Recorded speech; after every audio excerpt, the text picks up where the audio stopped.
Hello guys and welcome back to my channel. I am Triyasha Pal. आज हम national income का 5th video देखेंगे। यहाँ पे हम लोग इनकम मेथड से नेशनल इनकम कैसे निकालते हैं और इनकम मेथड का क्या क्या कंपोनेंट्स है वो समझेंगे। So without any further do let's begin. Income method. Income method से हम लोग को एक बात तो समझ में आ रहा है कि इस मेथड में हम लोग का जो इनकम होता है, हम लोग एक कंट्री में जो इनकम होता है वो सब हम लोग ऐड करेंगे। इनकम मेथड्स का कुछ कंपोनेंट्स है वो देखते हैं, ठीक है। Components of income method. ये कंपोनेंट्स इनकम मेथड का ऐसे नॉर्मली हम लोग जनरली इनकम मेथड का ही है कंपोनेंट्स, पर इसको एक्चुअली बुकिश लैंग्वेज में बोला जाएगा तो ये फैक्टर इनकम का कंपोनेंट्स है। मतलब जो डोमेस्टिक इनकम होता है, जो डोमेस्टिक इनकम होता है उसका ये कंपोनेंट्स है। Factor income. तो फर्स्ट है आपका compensation of employ refers to amount paid to employees by employer for rendering productive services मतलब वेजेस हुआ, सैलरीज हुआ, ये सब, या कुछ एक्स्ट्रा पैसा मिला किसी को काइंड में, और कुछ कंट्रीब्यूट हुआ फॉर इट्स सिक्योरिटी के लिए एम्प्लॉयज़ को। मतलब जो काम कर रहे कंपनी से उसको जो पैसा मिलता है उसको कंपेंसेशन ऑफ एम्प्लॉयज़ बोलते हैं, ठीक है। कंपेंसेशन ऑफ एम्प्लॉयज़ का तीन एलिमेंट हैं। क्या क्या? First, wages and salary, and salaries in cash, wages and salaries in kind मतलब कुछ एक्स्ट्रा बेनिफिट्स मिला आपको, वो wages and salaries in kind. और third, employees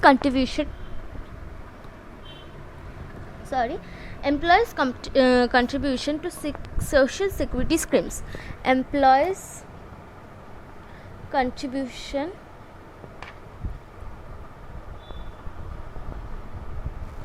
to social security scheme।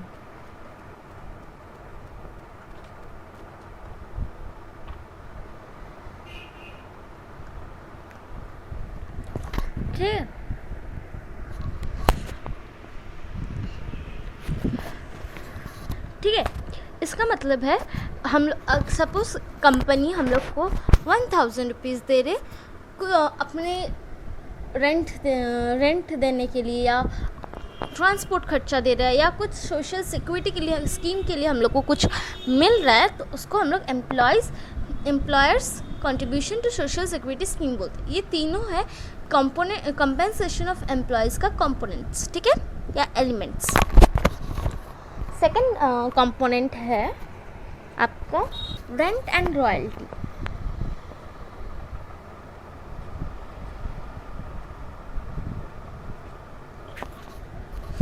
Rent या रॉयल्टी का, रेंट तो आपको पता है कि भाड़ा देना, हम लोग बंगाली में बोलते हैं ना, भाड़ा देना, वो है रेंट। रॉयल्टी का मतलब है कि हम लोग को सपोज़ हम लोग का एक प्लॉट है, वो प्लॉट के ज़मीन के अंदर से एक पुराने ज़माने का कुछ चम्मच हम लोग को मिला है खुदाई करने के बाद, और पर वो चम्मच तो हम लोग की बिलोंगिंग्स नहीं है, वो तो गवर्नमेंट की बिलोंगिंग्स है। प्लॉट हम लोग का है क्योंकि उस प्लॉट के अंदर से हम लोग को वो सामान मिला है, इसलिए गवर्नमेंट हम लोग को एक पैसा देता है, वो उसको हम लोग रॉयल्टी बोलते हैं, ठीक है। इसके बाद इंटरेस्ट तो आपको पता ही है। इंटरेस्ट का मतलब अगर आप सपोज बैंक से लोन लिए, उसमें आपको तो 4% या 6%, 7% जो एक्स्ट्रा चार्ज देना पड़ता है उसको हम इंटरेस्ट बोलते हैं, ठीक है। फोर्थ, प्रॉफिट तो आपको पता है सबको, कुछ एक्स्ट्रा अर्न करना उसको प्रॉफिट बोलते हैं। प्रॉफिट का कुछ एलिमेंट्स है, वो है कॉर्पोरेट टैक्स,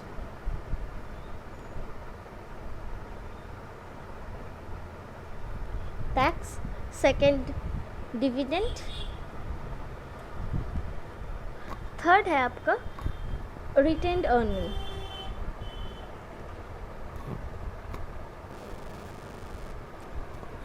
ठीक है, profit is equals to corporate tax plus dividend plus retain earning. ठीक है, कॉर्पोरेट टैक्स है क्या?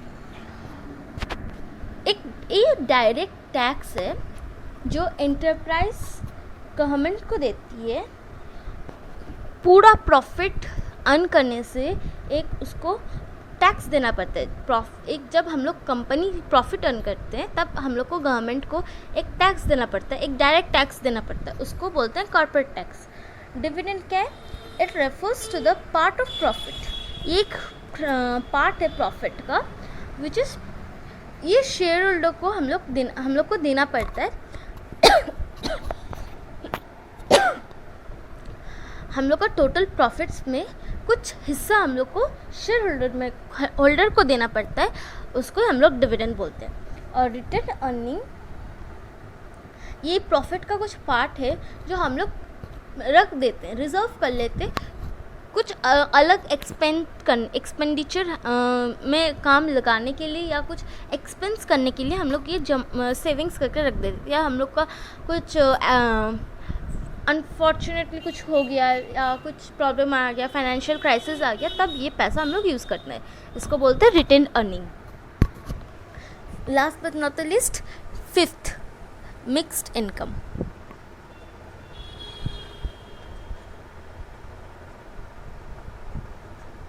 मिक्स्ड इनकम ये क्या इनकम है? सपोज एक डॉक्टर है, ठीक है, वो कोई एक प्राइवेट हॉस्पिटल में काम करता है, ठीक है, वो 9 to 5 एक प्राइवेट हॉस्पिटल, वो 9 to 5 एक प्राइवेट हॉस्पिटल में काम करता है, उसको 10,000 सैलरी मिलता है। अब वो पब्लिक को गरीब जो है या कुछ पुअर जो है उन लोग को वो हेल्प करता है, कुछ कम पैसा लेके, कुछ फीस कम लेके। वो शाम को 7 to 9 वो बाहर देखते हैं, वो जो उसका ये तो मिक्स्ड इनकम हुआ, वो कहीं पे काम भी करता है फिर उसका क्लिनिक भी है, तो इसको दोनों साइड से इनकम हो रहा है, तो उसको बोलते हैं मिक्स्ड इनकम। ठीक है, ये 5 कंपोनेंट्स है इनकम, फैक्टर इनकम का कंपोनेंट्स है। फैक्टर इनकम का ये NDPFC है। फैक्टर इनकम मतलब डोमेस्टिक इनकम, NDPFC, इन सब को प्लस करने से आपको NDPFC मिलता है, मतलब डोमेस्टिक इनकम मिलता है। और नेशनल इनकम तो आपका NNPFC है। फिर NDPFC से आपको,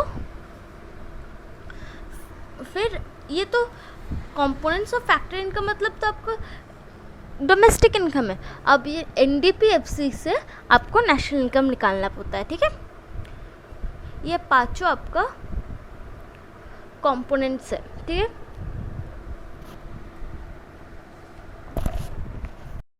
ये रेंट एंड रॉयल्टी जो है, rent and royalty, interest, profit and mixed income, ये चारों को एक साथ बोलने से आपको बोल सकते हैं ये आपका ऑपरेटिंग सरप्लस है।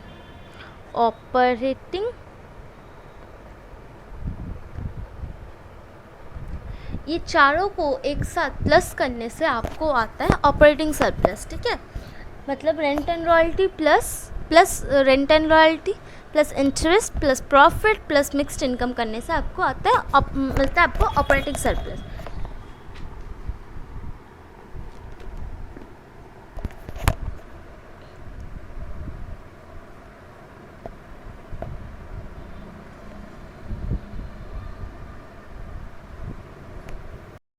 आपको आपको तो कंपोनेंट्स तो समझ में आ गया कि ये कंपोनेंट्स है, इससे हम लोग को ऐड करते हैं, ठीक है। पहले हम लोग देखते हैं, पहले हम लोग NDPFC निकाल लिए, इन सबको प्लस करके क्वेश्चन में जो जो रहेगा उसको सबको प्लस करके 1 + 1 + 2 + 3 + 4 2 + 3 + 4 + 5 करने से आपको NDPFC मिल गया। अब NNPFC निकालने के लिए आपको NDPFC तो डोमेस्टिक से आपको नेशनल में जाना है, सो -NFIA, बाकी तो सब सेम है, सॉरी प्लस NFIA करना होता है क्योंकि बाकी तो और सेम है, इसमें तो और कुछ चेंजेस नहीं है। डोमेस्टिक से आपको नेशनल में जाना है, ठीक है, तो प्लस NFIA करने से आपको नेशनल इनकम NNPFC मिल जाएगा, ठीक है, बाकी सब सेम है। ये आपका मेन फॉर्मूला, ठीक है, NDPFC + NFIA = NNPFC, ये है आपका इनकम मेथड। मैं नेक्स्ट क्लास में एक्सपेंडिचर मेथड भी आपको समझा दूंगी, फिर एक साथ हम लोग सम्स करेंगे, ठीक है। सो आपको अगर अच्छा लगा वीडियो तो please do like, share and subscribe to my channel, and thank you and have a nice day.